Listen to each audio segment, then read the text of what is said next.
உலகெங்கும்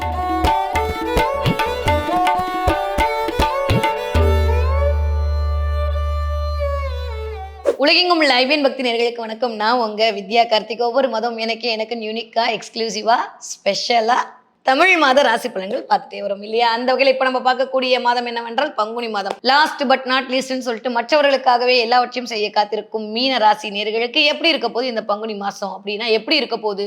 ராசிநாதன் கேந்திரம் ஏறி இருக்காரு. வக்கரமான ராசிநாதன் வக்கர நிவர்த்தி அடைஞ்சிட்டாரு. அதுவே ஒரு செம்ம ஜாக்பாட்டை கொடுக்க போகுது. மீனராசிக்காரங்களை பொறுத்த வரைக்கும் என்ன மேடம் தலைக்கு மேல இத்தனை கிரகம் இருக்கு, நீங்க ஜாக்பாட்டுன்றீங்க? ஆல்ரெடி 7.5 சும்மா சொல்லாதீங்க. இருக்கிற 11 ராசிக்காரன் யாரை பார்த்து வைத்தச்சல் பிறகு மீனராசிக்காரங்க தான். ஏன்னா இந்த மனுஷனை இப்படியா காப்பாத்துறதுன்ற மாதிரி உங்களுக்கு மட்டும் 7.5 வந்தா போன தடவை குரு காப்பாத்தினார், இந்த தடவை ராசிநாதன் காப்பாத்துறாரு. இன்னும் 2 மாசத்துக்கு அப்புறம் 5ஆம் இடத்துல போயிட்டு என் பிள்ளை ஏதாவது பண்ண அவ்வளவுதான் சனியை மண்டையிலேயே போடுறதுக்கு போய் 5ஆம் இடத்துல உட்காந்து 9ஆம் பார்வையா உங்களை தான் பார்க்க போறாரு ராசிநாதன். வேற என்ன வேணும்? மீனராசிக்காரங்க காட்டுல சொல்ல முடியல. நான் சொன்ன மாதிரி அவ்வளோ நல்லா இருக்கு, நிஜமாவே நல்லா இருக்கு. நீங்களா சும்மா ஏதாவது சொல்லாதீங்க. என்ன மீனராசிக்காரர்களை பொறுத்த வரைக்கும் இந்த தடவை ஆல்மோஸ்ட் வாக்கியப்படியும் ஃபிக்ஸட் ஆயாச்சு. அவ்வளோதான். ஜென்மத்தில் சனி அமர்ந்து, ஜென்மத்தில் சனி அமர்தல் என்பது ஒரு உத்வேகத்தை கொடுக்கும். நான் ஏற்கனவே சொன்ன மாதிரி 7.5 சனியில் ஜெயிக்காம எப்பயுமே ஜெயிக்க முடியாது. என்ன இந்த ஜென்மத்தில் சனி இருக்கும்போது கொஞ்சம் டைலமாவை கிரியேட் பண்ணிக்கிட்டே இருப்பார் மைண்டில். சரியா சரியில்லையா, சரியா ஏதாவது உன்னை உள்ளுக்குள்ளே ஓட விட்டுக்கிட்டே இருப்பார். இந்த உள்ளுக்குள்ள ஒரு பச்சி பேசுமே, அது அந்த பச்சி தான், வேற யாரும் இல்லை. சனி என்ன பேசுதுன்னு நமக்கும் தெரியாது, புரியவும் புரியாது. ஒரு மாதிரி டிப்ரெஷன்ல வச்சுக்கிறது நல்லா தான் இருக்கும். சொல்ல தெரில, ஒரு மாதிரி இருக்கு அப்படின்ற மாதிரியே ஓடும். அதே சமயம் கொஞ்சம் டிலே பண்ணும், கொஞ்சம் சோம்பேறித்தனத்தை அதிகரிக்கும், கொஞ்சம் அப்புறம் பார்த்துக்கலாமேன்ற மாதிரி இருக்கும். நிதானமாக யாராவது போனால் பொறுமை பொறுமை பொறுமை அப்படின்னு இழுத்து பிடிச்சி வைக்க முடியாத அமைப்பை கொடுக்கும். கொஞ்சம் ஒரு மாதிரி சனியுடைய தன்மை எல்லாமே அப்படியே நமக்குள் இறங்கும். அதே சமயம் சனிதான் வேலைக்காரகன். வேலைனா வெள்ளைக்காரனா இறங்குறதுக்கான அமைப்பு. அப்போ நிறைய வேலை பொழு அதிகரிக்கும். இந்த மீனராசிக்காரங்களுக்கு 10க்கு 6ஆம் வீட்டு அதிபதியும் உட்காந்துருக்காரு கூட. அப்போ 1:6 இயங்க போகுது. வேலையில் ஒரு மிகப்பெரிய மாற்றம் நிகழ போகுது. வேலையில் நிறைய வேலை பொழு அதிகரிக்க போகுது. ஏன் கேட்குறீங்க? நான்லாம் இப்படி இருந்த ஆலையில் என்ன போய் வேலை செய்ய சொல்லிட்டாங்க. மீனராசிக்காரங்களை வேலை வாங்குறதுலாம் பெரிய விஷயம். ஏன்னா அவர்கள்லாம் குருவாகிறது வேலை கற்றுக் கொடுப்பவர். பேச சொன்னால் 1.5 மணி நேரம் பேசுவாங்க. வேலை செஞ்சியா அப்படின்னு கேட்டால் செய்கிறேன் செய்கிறேன் செய்கிறேன். இது அவங்க தப்பு இல்லை, குருவோட தப்பு. ஆனால் இந்த தடவை சனி உட்காந்து வேலையை வாங்கிட்டு தான் மற்ற வேலை பார்ப்பார். அப்போ நிறைய வேலை பொழு அதிகரிக்கும். இந்த சூரியன் சனியுடைய சேர்க்கை ராசி பலன்றதே கைடன்ஸ் தானே. அப்போ மறைக்காம உண்மையை தானே சொல்லணும். கொஞ்சம் உங்களுக்கும் உங்கள் மேலதிகாரிகளுக்கும் பிரச்சனை வராமல் பார்த்துக்கோங்க. இந்த தடவை வரும். மேலதிகாரியோட எதுவும் போட்டி போடாமல் பார்த்துக்கோங்க. நம்மளுக்குன்னு ஒரு வேலைக்காரவங்க கொடுப்பாங்க, ஆனால் அது நம்ம சொல்கிற பேச்சு கேட்காது. இல்லை நம்ம யாருக்குலையாவது வேலை பார்ப்போம், நம்ம சொல்கிறத அவங்க புரிஞ்சுக்காம நம்ம சைக்கிளில் போனால் அவங்க ஜெட்டு வேகத்தில் போகணும் நம்மளை டார்ச்சர் பண்ணுவாங்க. அவங்களோட டார்கெட்டுக்கு போட்டு உங்களை கொஞ்சம் ப்ரெஷர் பண்ணுவாங்க. நைட்டில் தூங்க முடியாமல் சாப்பிட முடியாமல் வேலைன்னு வேலையில் அலையிறதுக்கான ஒரு சினாரியோ வரும். எப்படா இந்த வேலையை விட்டுட்டு ஓடலாம் அப்படின்ற மாதிரி மனசில் சில குழப்பங்களை கொடுப்பார். யாருக்கு? மீனராசி. கொஞ்சம் டீஹைட்ரேட் ஆகிற மாதிரி ஃபீல் ஆகும். பாடி எனர்ஜி சக்தி இழந்த நிலைன்னு சொல்லுவாங்க. அந்த மாதிரியான எனர்ஜி கம்மியாகிறது, எனர்ஜி லோவாகிறது, 4 பூஸ்ட் குடித்தாலும் எனர்ஜி வரமாட்டேங்குதே அப்படின்ற மாதிரி சில சினாரியோ இருக்கிறது. அதே மாதிரி எலும்புகள் பிரச்சனை. ஏன்னா சனியும் சூரியன் செவ்வாயும் சேரும்போது கண்டிப்பாக எலும்பு பிரச்சனையும் முதுகு தண்டுவட சனியோட காரகத்தில் வந்துருங்க. முதுகுல பெயின் வர்றது, L1 L2ல பிரச்சனை வர்றது, கொஞ்சம் மந்தமாக இருக்கிற மாதிரியான சினாரியோ உருவாகுதுன்ற மாதிரி இருக்கும். ஏதாவது கற்றுக்கலாம், ஏதாவது படிக்கலாம், ஏதாவது வாழ்க்கையில் முன்னேறலாம். நைட்டெல்லாம் உட்காந்து கனவு காணுவோம். காலையில் எந்திரிக்கும் போது நாளைக்கு நைட்டு யோசிக்கலாம் அப்படின்ற மாதிரி போயிடும். அப்போ யோசனை மட்டுமே இருக்குமே, செயல்படுத்துகிற இடத்துல கொஞ்சம் சுணக்கங்கள் வரும்போது கரெக்டாக சரி பண்ணிடும். ஆனால் செவ்வாய் இருக்கிறது என்ன பண்ணுன்னா ஸ்பீடை கொடுக்கும். சனி ஸ்பீடை குறைப்பாரு, செவ்வாய் ஸ்பீடை கூட்டுவார். 10க்கு அங்கேருந்து சூரியன் வேலைன்னு டார்ச்சர் பண்ணுறது. இந்த 3க்கும் நடுவில் இந்த மதம் மாட்டிக்க போகுது.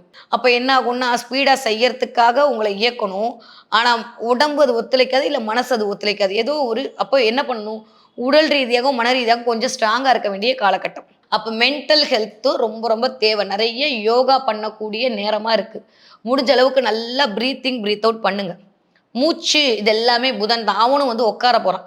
அப்போ கொஞ்சம் ப்ரீத் பண்ணி, ஏன்னா அவர் தான் உங்களுடைய குருவை வைத்திருக்கக்கூடிய வீட்டுக்கு அதிபதி, உங்களுடைய 4ஆம் வீட்டு அதிபதி. அப்போ சுகம் நல்லா இருக்கணும்னா உங்களுடைய மூச்சு நல்லா இருக்கணும். ஸோ மீனராசிக்காரருக்கு ப்ரீத் அவுட் அப்படியே ப்ரீத் பண்ணி ஹோல்ட் பண்ணி திரும்ப அப்படியே ப்ரீத் அவுட் பண்ண நெகட்டிவிட்டியும் வெளியில போயிடும், தேவையில்லாத தாட்டு வெளியில போயிடும், தேவையில்லாம சனியோட நிலையில இருக்கக்கூடிய அமைப்பும் வெளில போடும். கொஞ்சம் நடங்க. நடந்தீங்கன்னா தப்புலாம் கிடையாது. கொஞ்சம் நடக்கிறது, கொஞ்சம் பிரீத் பண்றது, கொஞ்சம் எக்சர்சைஸ் பண்றதெல்லாம் பண்ணும்போது நிறைய நல்லவை எல்லாம் தேடி வரும். அதே சமயம் ஆல்மோஸ்ட் ராசிநாதன் கேந்திரம் ஏறி இருக்கிறார். நான் கொஞ்சம் டெக்னிக்கலா பேசணும்னா, ராசிநாதன் 1, 4, 10, 7 இடங்கள்ல இருக்கும்போது அபரிவிதமான வாய்ப்பை குடுப்பார்.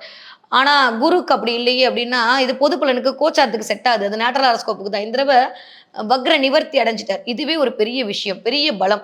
வக்ர நிவர்த்தி அடைந்து 12ஆம் வீட்ட பார்க்குறாரு. இதுவரைக்கும் தூக்கத்துல இருந்த டிஸ்டர்பன்ஸ்ல இருந்து வெளில வந்து நல்லா தூங்குவீங்க. நிம்மதியா இருப்பீங்க இந்த மாதம். ஆனா, மனத்துக்குள்ள நான் சொன்ன மாரி கொஞ்சம் படபடப்பு இருந்துகிட்டே இருக்கும். வேலையில கொஞ்சம் லைட்டா கவனத்தோடு இருக்க வேண்டிய காலகட்டம். சமாளிச்சுடுவோமா? முடிஞ்சிருமா? இந்த மாரியே ஒரு எண்ணம் உள்ளுக்குள்ள ஓடிக்கிட்டே நான் தான் சொன்னேனே, வெளியில சொல்ல மாட்டேன். நீங்க உட்கார்ந்திருப்பீங்க. ஆனா நிஜமா அனுபவிச்சு பாருங்க. மீன ராசிக்காரங்களுக்கு 10 மைண்டு வேலை செஞ்சுட்டு இருக்கும் மைண்ட்ல. பார்க்கும்போது நீங்க சாதாரணமா உட்கார்ந்திருக்கிற மாரி தெரியும். உள்ளுக்குள்ள சனி அத்தன பேச்சு பேசிட்டே இருப்பாரு. நம்ம அப்படியே போட்டு ஒரு மாரி புரட்டி எடுக்கும். கண்டிப்பா பிராணாயாமம் தேவை, யோகா தேவை. உடனே யோகா கிளாஸ்ல போறேன் பணத்த கட்டுனீங்கன்னா, செவ்வாய் செய்ய வச்சுட்டேனே அப்படின்ட்டு போயிடுவாரு. பணத்தெல்லாம் ஒண்ணும் செலவு பண்ண உட்கார்ந்து நல்லா பிரீத் பண்ணிட்டு கொஞ்சம் ஹோல்ட் பண்ணி பிரீத் அவுட் பண்ணுங்க. இதுவே மோர் தென் நம்ம புதனையும் வசியப்படுத்தி விட்டுறலாம். பணத்தையும் ஈர்த்து கொண்டு விடலாம். நம்ம டென்ஷனையும் குறைச்சிடலாம். யோகாக்கு பணத்த கட்டிக்கிட்டு, அதுக்கு போ முடியும்னு வருத்தப்பட்டு, ஐயோ! பணம் போச்சேன்னு சொல்லி அப்புறம் வித்யாவ கழுவி ஊத்தக்கூடாது. ஓகே? டீல். அதனால இத மட்டும் கவனமா பார்த்துக் கொண்டால் போதுமானது. ஸோ மீனராசிக்காரங்களை பொறுத்தவரைக்கும் இந்த தடவ ஒரு 3 விஷயத்துல வந்து கொஞ்சம் கைடன்ஸ் தேவை. அதுதான் நான் சொன்னேன்.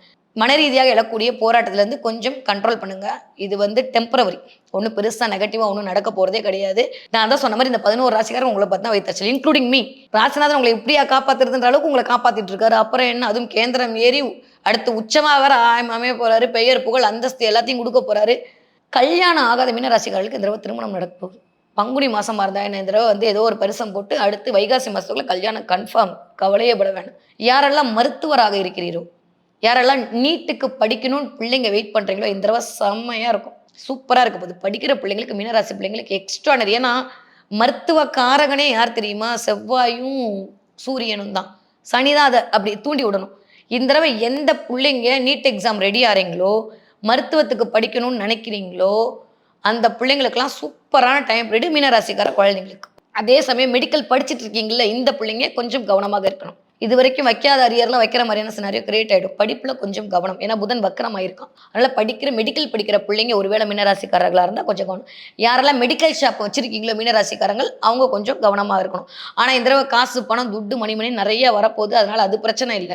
நம்பளுக்கு கொஞ்சம் மென்டலா கொஞ்சம் வேலைப்பளு அதிகரிக்கக்கூடிய காரணம். 9 மணிக்கு 3 மெடிக்கல் ஷாப் 10 மணி வரைக்கும் திறக்க வேண்டிய சினாரியோ உருவாகிடும். காசு வருது, வரல ஓகே. கொஞ்சம் அலைச்சல் அதிகரிக்கக்கான அமைப்பா இருக்கு. யாரெல்லாம் கன்ஸ்ட்ரக்ஷன் ஃபீல்ட்ல இருக்கீங்களோ, யாரெல்லாம் வீடு கட்டி சேல் பண்றீங்களோ, கன்ஸ்ட்ரக்ஷன் ஃபீல்ட்ல இருக்கீங்களோ, ஃபினான்ஷியல்ல இருக்கீங்களோ, வட்டிக்கு விட்டு வாங்குறீங்களோ, இல்லாட்டி வந்து ஃபினான்ஸ் சம்மந்தப்பட்ட டார்கெட் எனக்கு இந்த மாசத்துல இதை முடிக்கணுன்ற மாதிரி டார்கெட் கொடுக்கக்கூடிய வேலையில இருக்கீங்களோ, இவர்கள் எல்லாம் கொஞ்சம் கவனமாக இருக்க வேண்டும்.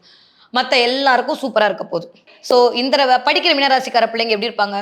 மிகச்சரியா படிப்பாங்க. போட்டி போட்டு படிப்பாங்க. மீனராசிக்கார குழந்தைங்க இருக்காங்கல்ல, செம்மையான டிரான்ஸ்ஃபர்மேஷன் குடுப்பீங்க இந்த தடவ. ஆல்மோஸ்ட் செவ்வாய் வேற வந்து அவர் தான் 2ஆம் வீட்டதிபதி. 2ஆம் வீட்டதிபதி லக்னத்திலேயே உட்கார்ந்து இருக்கிறது அப்படின்றது இது ஒரு மாரியான காம்பினேஷன்ங்க. ஆளுமை அதிகரிக்குங்க. ஸ்பீடா இயங்குவீங்க. நிஜமாவே உங்களுக்குலாம் 7:30 சனின்னு சொன்னா யாரும் நம்ப மாட்டாங்க. சொல்லாதீங்க. நீங்களே சொல்லாதீங்க. யாராவது சொன்னாங்கன்னா சிரிச்சுட்டு பேசாம வந்துருங்க. செவ்வாய் உள்ள உட்கார்ந்திருக்கும்போது எப்படி அப்படியே ஸ்லோவாவீங்களா? இந்த பக்கம் சூரியன், இந்த பக்கம் செவ்வாய், இந்த பக்கம் புதன் எல்லாத்தையும் வச்சுட்டு இந்த தடவ மீன ராசிக்காரங்க அப்படியே வேற லெவல் டிரான்ஸ்ஃபர்மேஷன் காட்ட போறீங்க.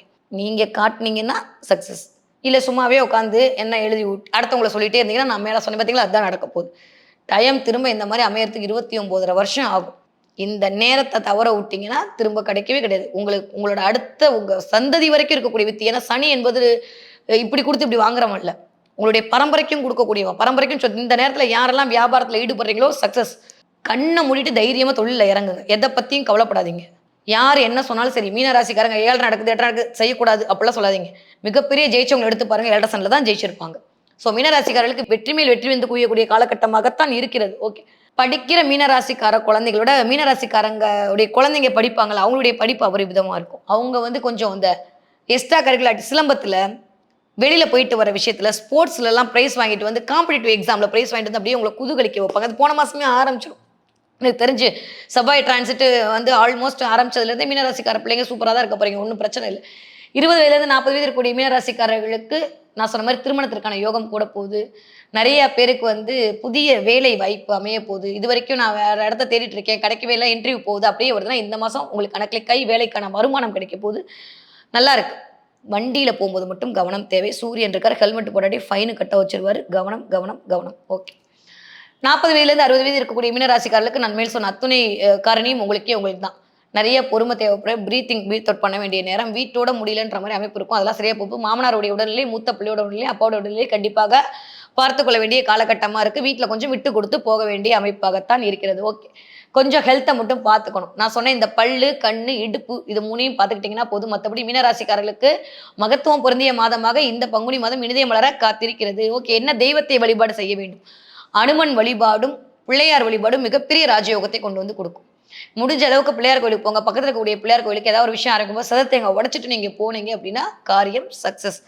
ஓகே. மீனராசிக்காரங்க இந்த தடவை என்ன பார்ப்பீங்க அப்படின்னா, மீனராசிக்காரங்க இந்த தடவை முதல பார்ப்பீங்க. பார்த்தீங்கன்னா எனக்கு கமெண்ட்ல சொல்லுங்க. முதலையா? எஸ். நெறைய பேர் முதலை பார்ப்பதற்கான வாய்ப்புகள் உண்டு. ரொம்ப உடும்புப்படியா சில விடயத்தை பிடிச்சுக் கொள்ளணும் அப்படின்றத செவ்வாயும் சனியும் இண்டிகேட் பண்ண போறாங்க. ஸோ கொஞ்சம் ஸ்டாண்டர்டான நீங்க ஸ்ட்ராங்கா பிடிச்சுக்கோங்க. குடும்பத்துல கொஞ்சம் விட்டுறாதீங்க. அடுத்தவரை வந்து உங்க குடும்பத்துல தலையிட விடாதீங்க. நீங்க போய் அடுத்தவங்களுக்கு அட்வைஸ் பண்ணாதீங்க. இப்போ 7:30 நடக்குதுன்றத கொஞ்சம் மென்டலி வச்சுக்கோங்க. ஸோ முதலை பார்க்கக்கூடிய மீனராசிக்காரர்களுக்கு நீர்ல எப்படியும் முதல்ல வாழும், நிலத்துலயும் வாழும். ஸோ எந்த இடமா இருந்தாலும் நீ வந்து சமாளிச்சிடுவ. எந்த இடத்துலயும் உன் பின்னாடி நான் தான் இருக்கேன்னு சொல்லக்கூடிய சமிக்கைகளாகத்தான் இந்த முதலை பார்த்தல் என்பதை பிரபஞ்சம் உங்க கண்ணில் காட்டும். ஸோ மீனராசிக்காரங்க 12 12ன்ற நம்பர் பார்ப்பீங்க. நிறைய 12 12 நம்பர் பார்ப்பீங்க. திடீர்னு மொபைல்ல 12 12 பார்ப்பீங்க. ஏதாவது 12 மணியை பார்ப்பீங்க. 12 அப்படின்ற நம்பரோட இந்த தடவை நிறைய கனெக்ட் ஆகுது. 12ஆம் தேதி ஏதாவது நல்ல விஷயங்கள் நடக்கலாம். சம்திங் லைக் இந்த ஏதோ 12ஓட கனெக்ட் ஆகுது. கனெக்ட் ஆச்சுன்னா எனக்கு கமெண்ட்ல சொல்லுங்க. நான் ஏன்றதை அடுத்த மாசம் சொல்றேன். ஓகே. ஸோ முன்னுக்கு வரக்கூடிய மாதமாக மீனராசிக்காரர்களுக்கு இந்த பங்குனி மாதம் இனிதே மலர காத்திருக்கிறது.